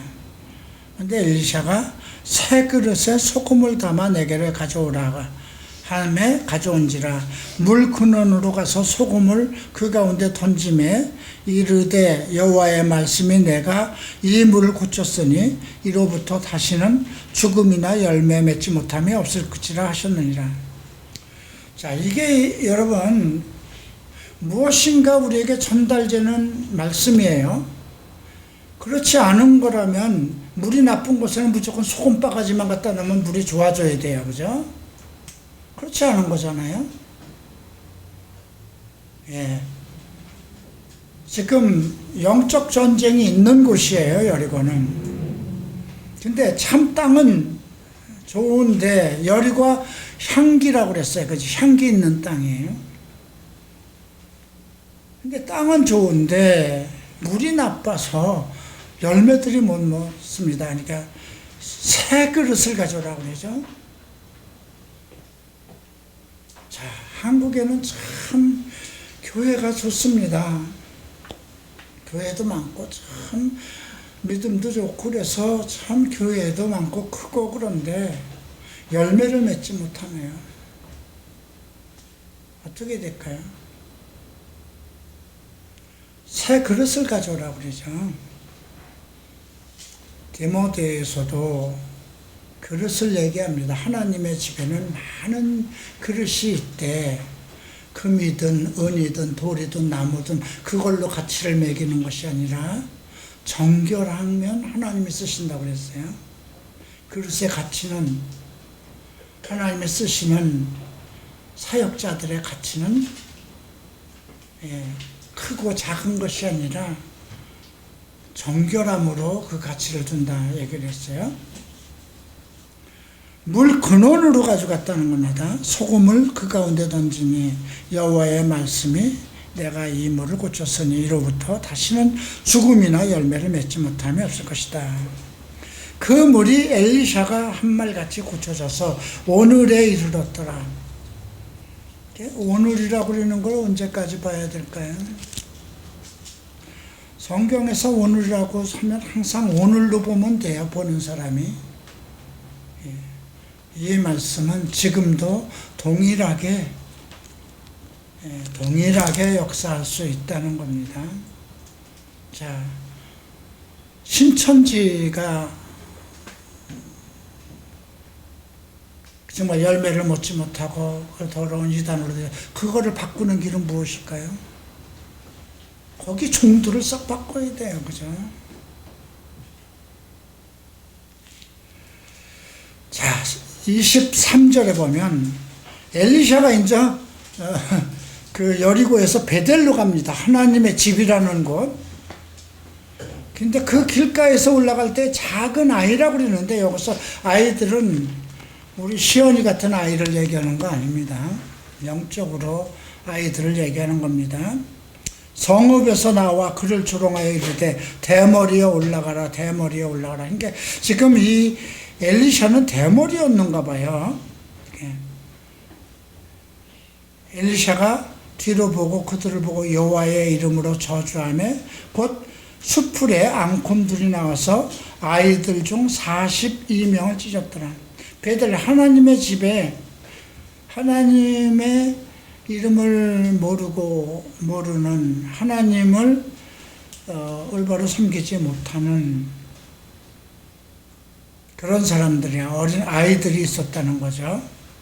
그리고 오히려 바른 말을 하고 하나님의 말씀을 전하는 하나님의 사람들을 조롱하는 예수 그리스도도 그랬잖아요. 그죠? 예루살렘에서 조롱받고 그랬죠. 그리고 25절 엘리샤가 거기서부터 갈멜선은 하나님의 산입니다. 하나님의 영산입니다. 하나님의 전기가 흐르는 산이죠.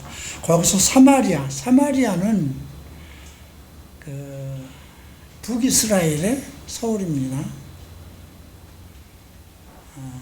그러니까 특별한 그의 그 사역의 영역이 항상 하나님 안에서 있으면서 그의 마음은 정말 하나님을 저버린 사마리아 땅까지 가는 그런 마음을 가졌다는 것을 볼 수 있죠.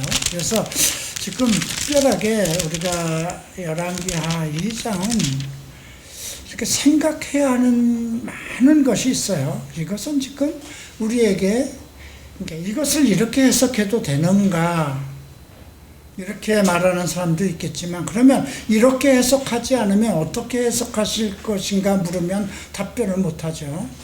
그죠? 길갈에 있었더니, 베델로 갔더니, 여리고로 가더니, 요단으로 갔다. 이거를 어떻게 해석하겠어요?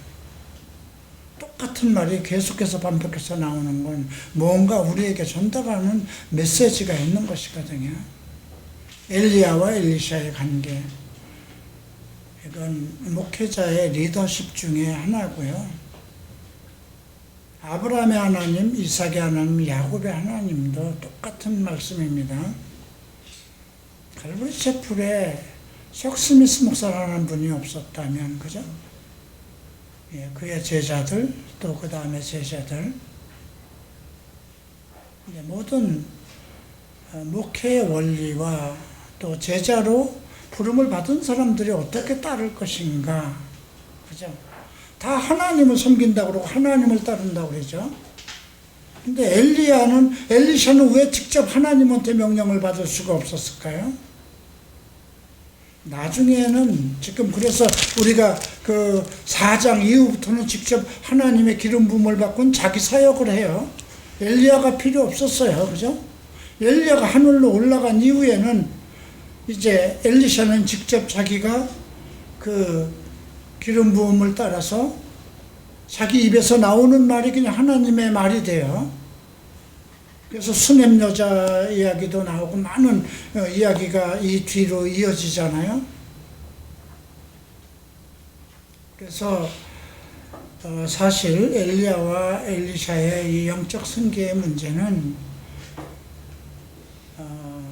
하나님의 하나님의 사람으로 부름을 받은 사람들은 어떻게 섬겨야 될 것인가.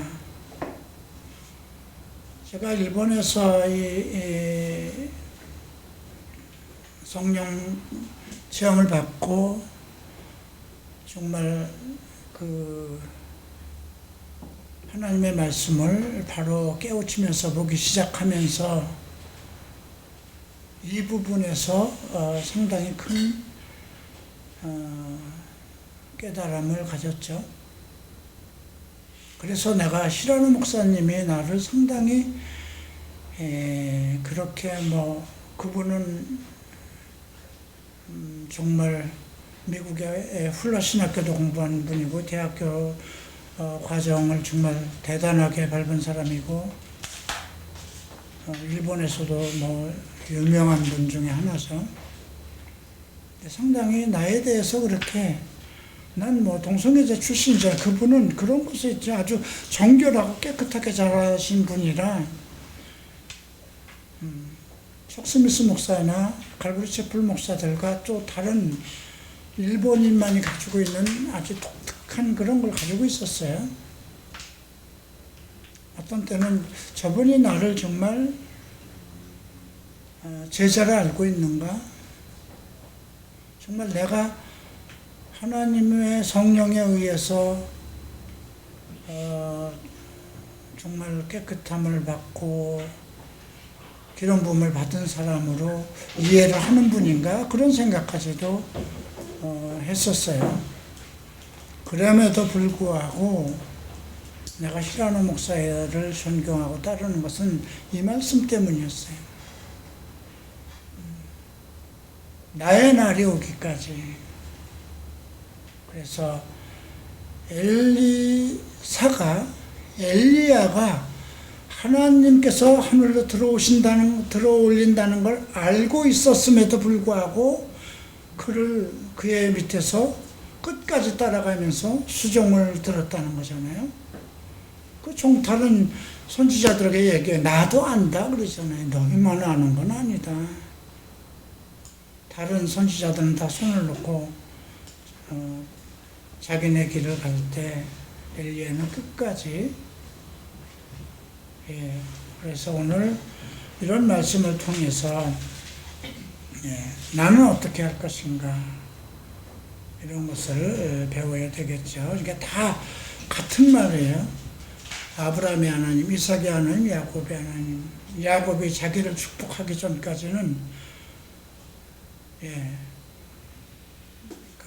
나를 내가 길을 비켜주지 않겠다 하고 천사하고 씨름한 이야기. 엘리샤가 끝까지 엘리야의 뒤를 따른 건 이 모든 것이 그 제자된 그 길을 가는 그런 가르침이라고 할 수 있습니다. 마치겠습니다. 기도합니다. 존귀하신 주님 감사합니다. 엘리야와 엘리샤에 대해서 다시 점검해 보았습니다. 오늘 우리가 이런 말씀을 볼 때 과연 나는 어떠한가 자기를 돌아보게 하시고 자기 현 상황 속에서 어떤 일을 당할 때 이런 말씀들을 통해서 자기의 발걸음, 생각들을 정리하고 끝까지 믿음을 지키는 하나님의 사람들이 되게 하소서. 감사하며 예수 그리스도 이름으로 기도합니다.